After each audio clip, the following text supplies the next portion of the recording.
Hola, buenas tardes con todos. Bienvenidos una vez más a este curso virtual, pues de filosofía y teología. De alguna manera, pues vamos estudiando al hombre desde la filosofía y la teología.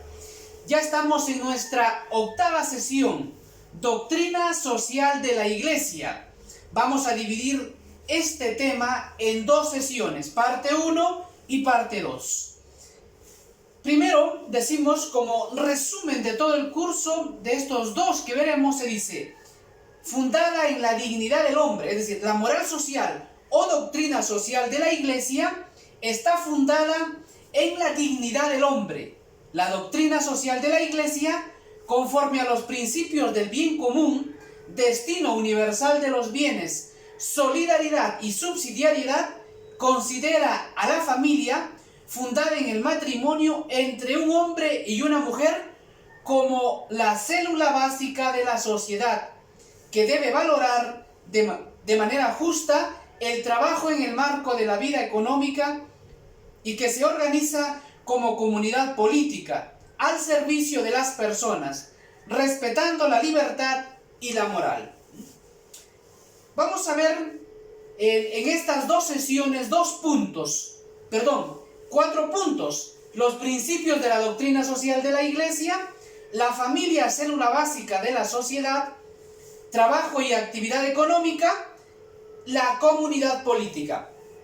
En esta primera sesión vamos a ver solo el punto número 1 y en la siguiente sesión veremos los 3 puntos restantes. Vamos a ver, por lo tanto, los principios de la doctrina social de la Iglesia. ¿Cuál es la naturaleza de la doctrina social de la Iglesia?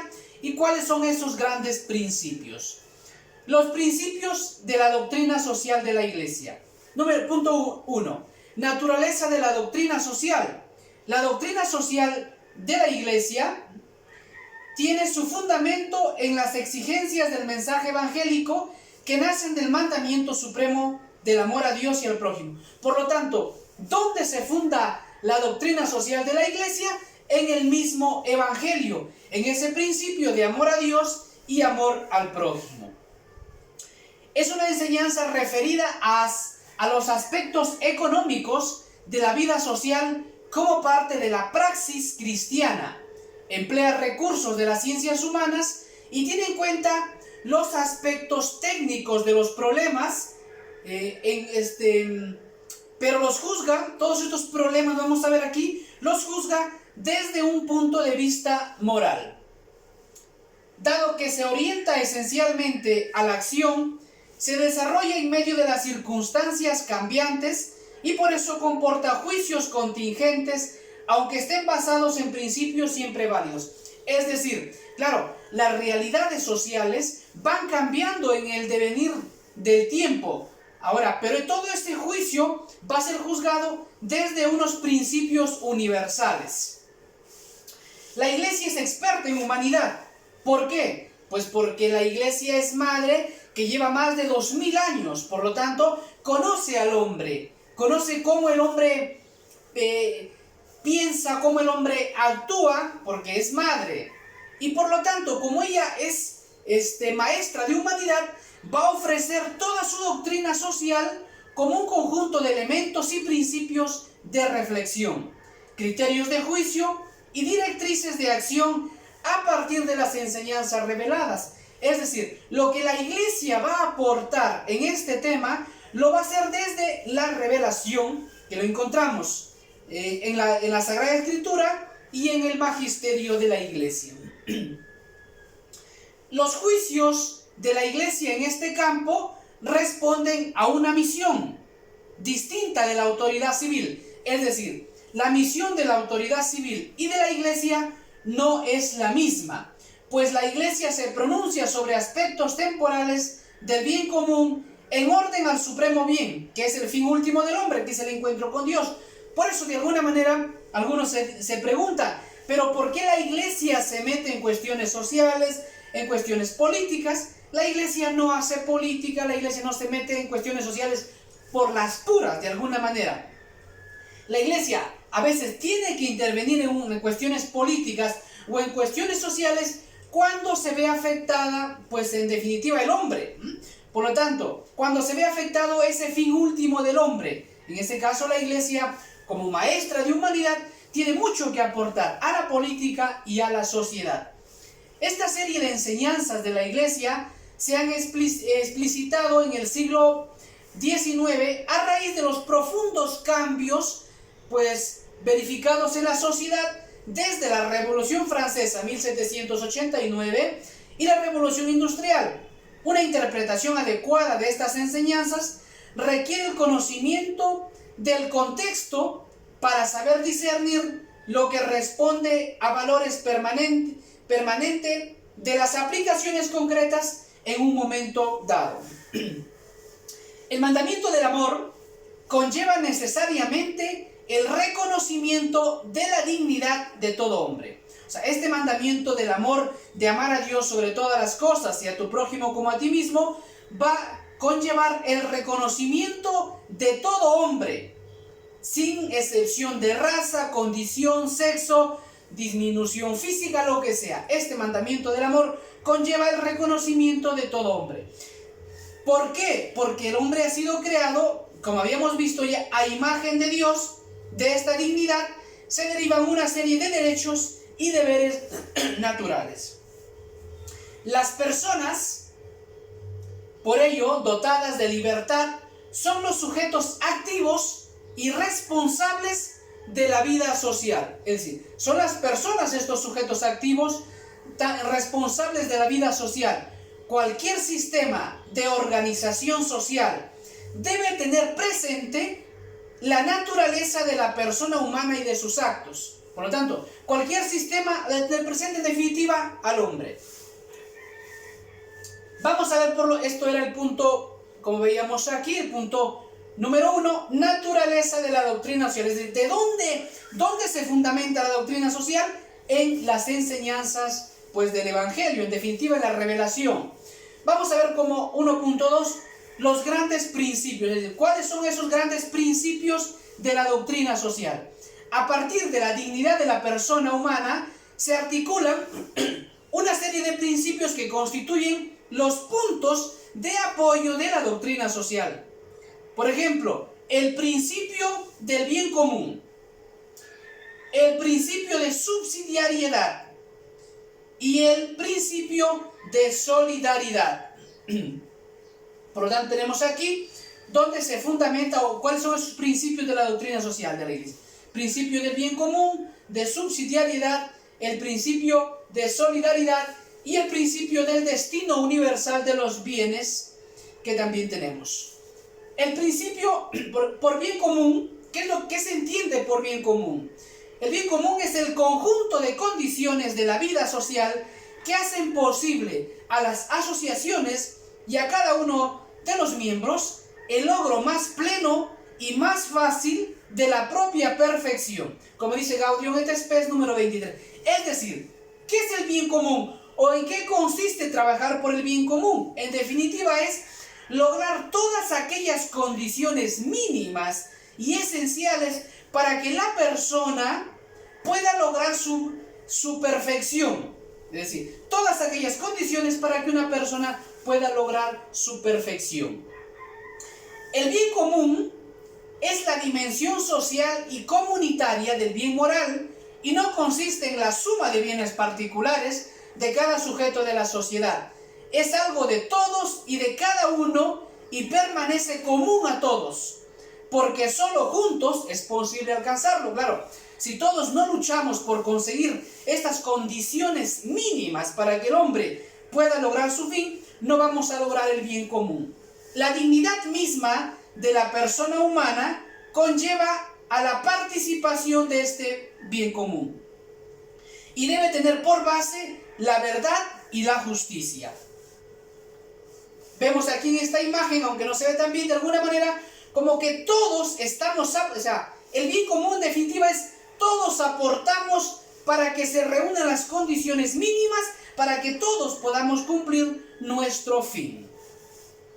Hay una serie de contenidos irrenunciables en este bien común. Por ejemplo, bienes suficientes para un cierto bienestar social. Tiene que haber unos ciertos bienes suficientes. Condiciones para el ejercicio de los derechos fundamentales de personas e instituciones. Tiene que haber unas condiciones mínimas donde se respeten estos derechos fundamentales. 3. La estabilidad de un orden justo, con paz interna y externa. Por lo tanto, si no hay un orden justo, no vamos a lograr por el bien común. Por eso ahora también en este contexto ya próximo de las elecciones parlamentarias, si alguien habla de bien común hay que decirle, usted está pensando en esos bienes suficientes para un cierto bienestar social, en esas condiciones para el ejercicio de los derechos fundamentales de las personas y de las instituciones, y la estabilidad de un orden justo, con paz interna y externa. Si está pensando, si en ese concepto, es decir, trabajo por el bien común, se está pensando en esto, se estaría hablando en una verdadera, o pensando en un verdadero bien común. En estos contenidos deben colaborar todos los miembros de la sociedad y la responsabilidad del mismo corresponde también al Estado. Es decir, cada uno de los miembros tenemos que luchar por el bien común, pero también es responsabilidad del Estado, pues el bien común es la razón de la comunidad política. Es decir, claro, para que estas personas puedan lograr ese fin último, tiene o es la razón del Estado. Dicho bien común de la sociedad tiene valor en relación a que cada persona alcance su fin último, y por ello es necesario tener presente que un cristiano no puede aceptar una visión puramente histórica y materialista. ¿Por qué? Porque, ese bien común no solamente son condiciones materiales, sino también son condiciones espirituales para que la persona pueda realizar ese deber de religión que tiene con Dios. Por lo tanto, no podemos reducir el bien común solo a elementos materiales. Que se reduzca el bien común al bienestar socioeconómico, olvidando su finalidad trascendente. De allí quiero enfocar que de alguna manera la teología de la liberación estaba enfocada de alguna manera solo en el bien material de las personas, olvidando y truncando esa dimensión sobrenatural. Se hacía cosas por Cristo, pero sin Cristo. Se daba pan material, pero no se daba la Eucaristía. En el contexto del bien común se plantea el destino universal de los bienes. Por eso mencionábamos 3 al inicio, el bien común, solidaridad y subsidiariedad, y no se hablaba del destino universal de los bienes, porque este principio, son 4 principios de la doctrina social de la Iglesia, porque este principio del destino universal de los bienes lo enmarcamos dentro del principio del bien común. Y también, claro, la propiedad privada. Dios ha dado la tierra a todo el género humano para que sustente a sus habitantes, y por ello debe haber un esfuerzo común para que todos los pueblos alcancen su desarrollo integral. Es decir, claro, el universo se ha dado a todo el género humano, aunque también hay que respetar la propiedad privada. ¿Y por qué la Iglesia defiende la propiedad privada? Porque la persona tiene que asegurarse lo mínimo, lo propio, es decir, esto es mío, para que con eso pueda satisfacer las necesidades personales y también familiares. Si no se defiende la propiedad privada, es decir, si decimos al final todo es de todo, al final nada es de nadie. Entonces, si todo es de todos, pues que cuide el universo el otro. Entonces, tenemos que asegurar una cierta propiedad privada, aún en el marco del destino universal de los bienes. Es decir, no se puede permitir que una persona haga el monopolio de todo, acapare todos los bienes. Ejemplo, no podemos permitir que una persona sea dueña de todo el agua del planeta. ¿Por qué? Porque aunque puede tener propiedad privada, siempre y cuando se tiene que tener en cuenta el destino universal de los bienes. Porque a lo mejor la monopolización va en favor de una persona, pero en detrimento de muchas personas. Entonces, en este caso, el Estado tendría que acudir a la expropiación. Una persona no puede acaparar todos los bienes, aunque haya propiedad privada, hay que enmarcarlo dentro del destino universal de los bienes. la propiedad privada y otras formas de dominio privado aseguran a cada persona una zona necesaria para su autonomía personal y su libertad. Es decir, de alguna manera esto es mi parte, mi parcela. Y son un medio para la realización del destino universal de los bienes. Es decir, ese destino universal de los bienes se va a concretizar en la propiedad privada. Precisamente, por ello, no es derecho absoluto y la posesión de las cosas supone que su dueño es un administrador de la providencia para que fructifiquen en beneficio de todos. Los bienes poseídos, sea por particulares o por la sociedad, con autoridad política, no deben permanecer inoperantes y la misma autoridad debe regular en función del bien común el legítimo derecho de propiedad. Es decir, claro que una persona puede tener bienes propios, que una autoridad política puede tener bienes propios, pero hay que tener en cuenta que esos bienes no se mantengan ahí a lo mejor inoperantes. Es decir, yo soy dueño de 100.000 hectáreas de terreno y solo trabajo 10 y las otras están ahí inactivas. No podemos permitir eso. ¿Por qué? Porque si tú trabajas esa tierra, hay muchos que necesitan. Entonces el gobierno tiene que establecer unos ciertos límites para que esos bienes no estén inoperantes, porque hay muchas personas que lo necesitan.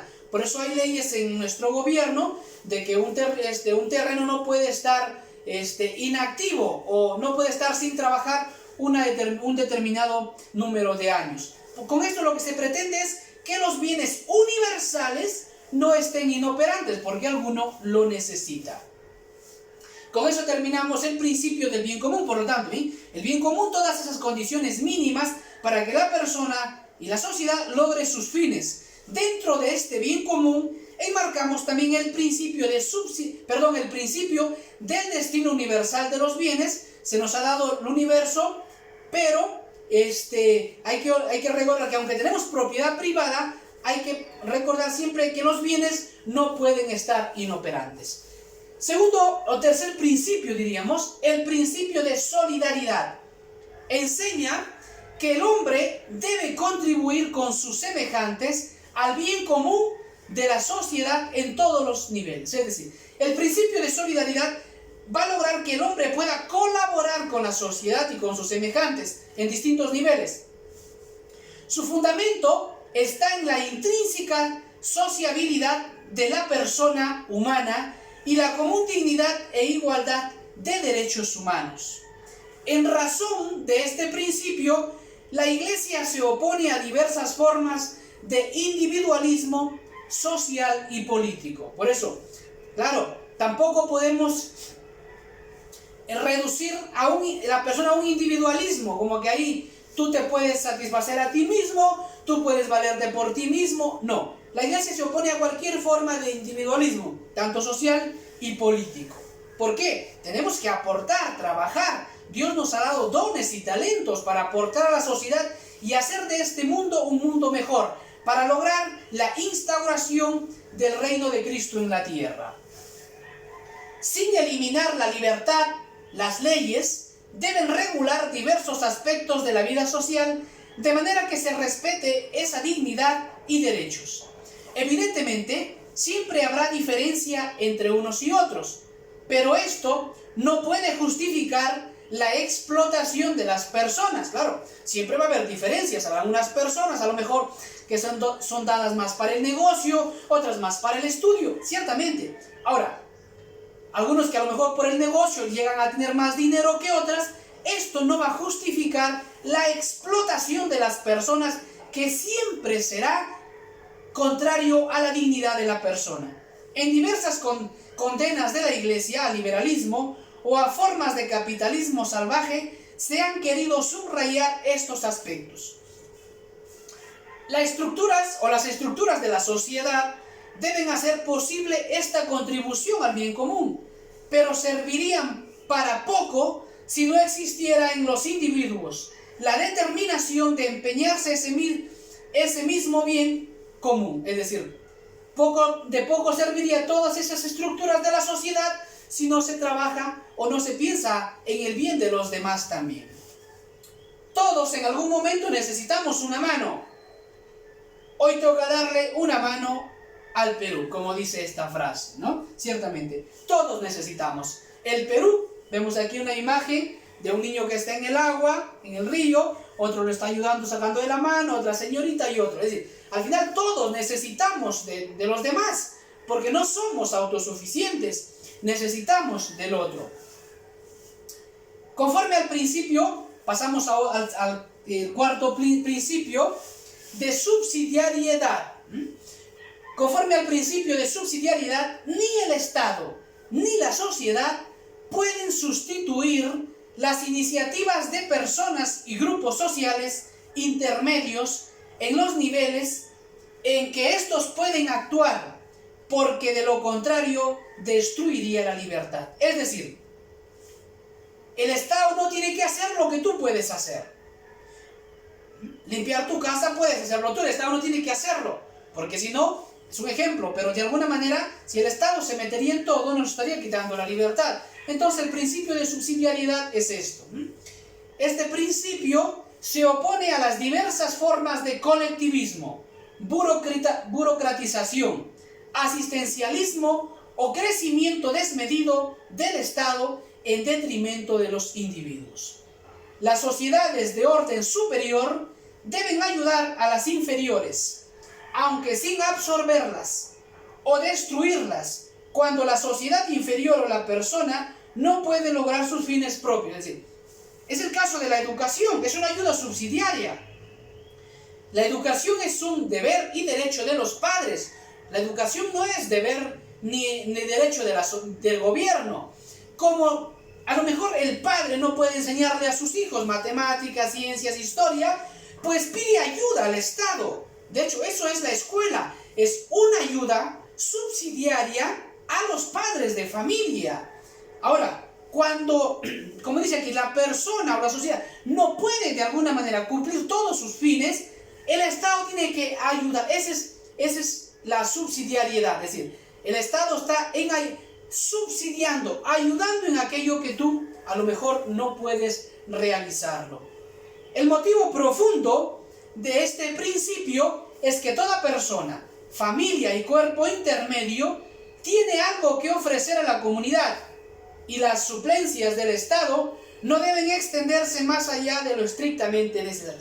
Es decir, en pocas palabras, haz tú lo que puedes hacer y el Estado te apoyará en aquello que tú no puedes. Como dice aquí, tanto la familia o el cuerpo intermedio tiene que ofrecer, porque claro, todos tenemos mucho que ofrecer a la sociedad o a los demás. Lograr que el Estado haga todo, de alguna manera nos está privando de que nosotros podamos aportar a la sociedad. La participación de las personas de manera individual o asociada para contribuir a la vida cultural, económica, política o social es un deber de todos. Por lo tanto, fíjense, la participación de las personas, tanto de manera individual o asociada, debe contribuir a la vida cultural, económica, política, social, y esto pues es un deber de todos, que se debe cumplir que se debe cumplir responsablemente a favor o en favor del bien común. A lo largo de la historia, en diferentes contextos, ha habido muchas formas de participación y en ellas se fundamenta la democracia. Evidentemente, sin el principio de subsidiariedad, esta participación se vería drásticamente afectada. Junto a los principios señalados, encontramos una serie de valores inherentes a la persona humana, a los principios que hemos señalado.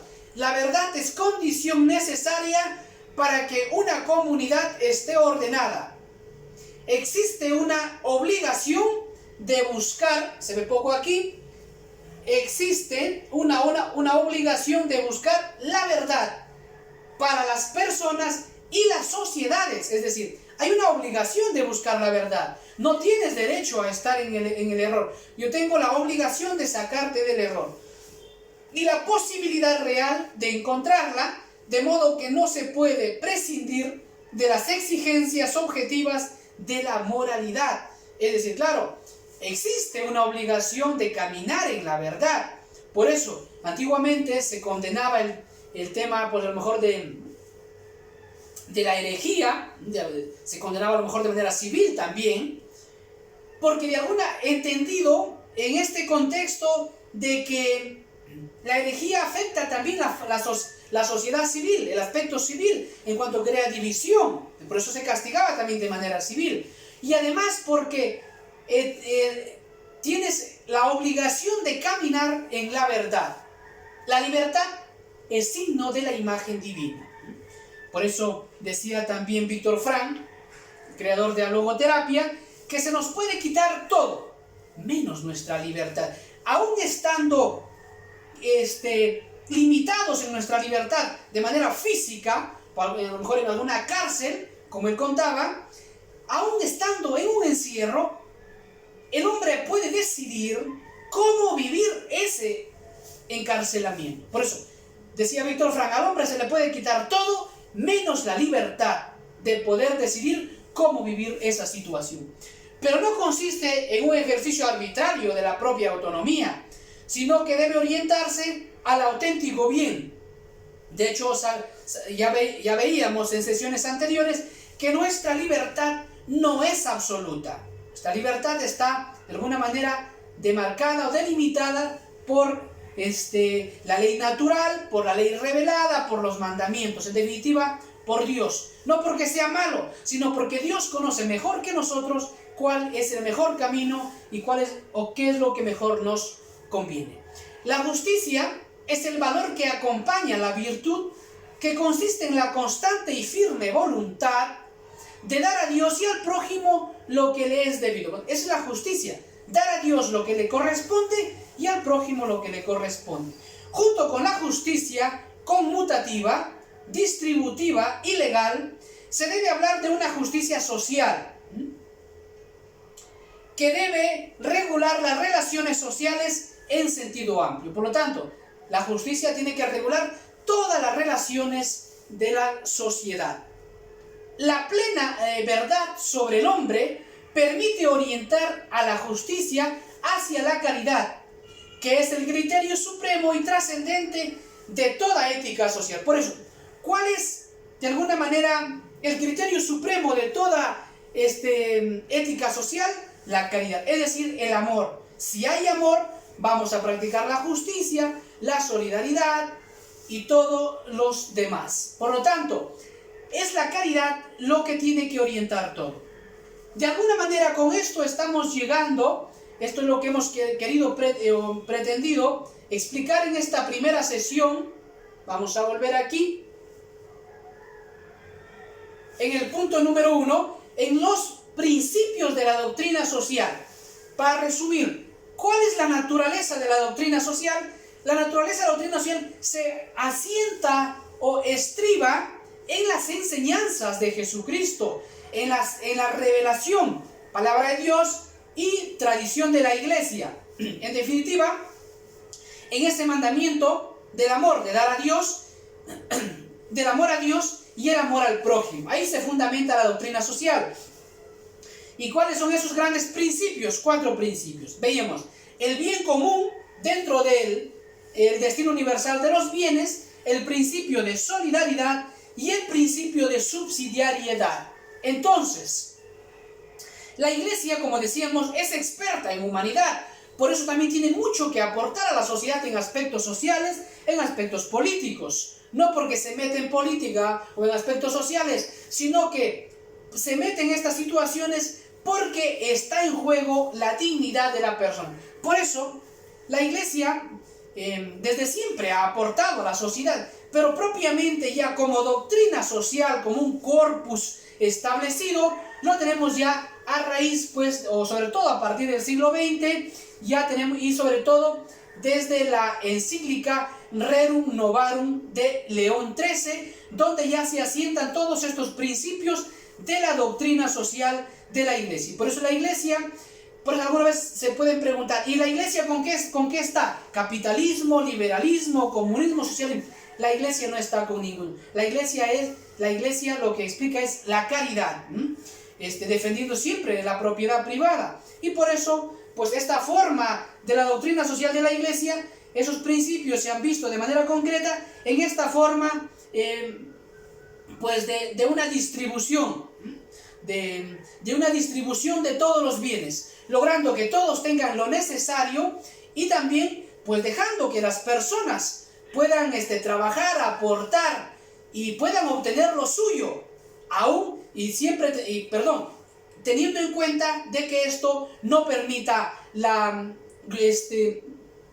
monopolización y la acaparación de todos los bienes, porque iría en contra de este principio también del destino universal de los bienes. Muchas gracias. Desde Chota, Oficina Diocesana de Educación Católica, o de Chota, les enviamos saludos a todos ustedes que nos siguen desde distintas partes del país. Muchas gracias.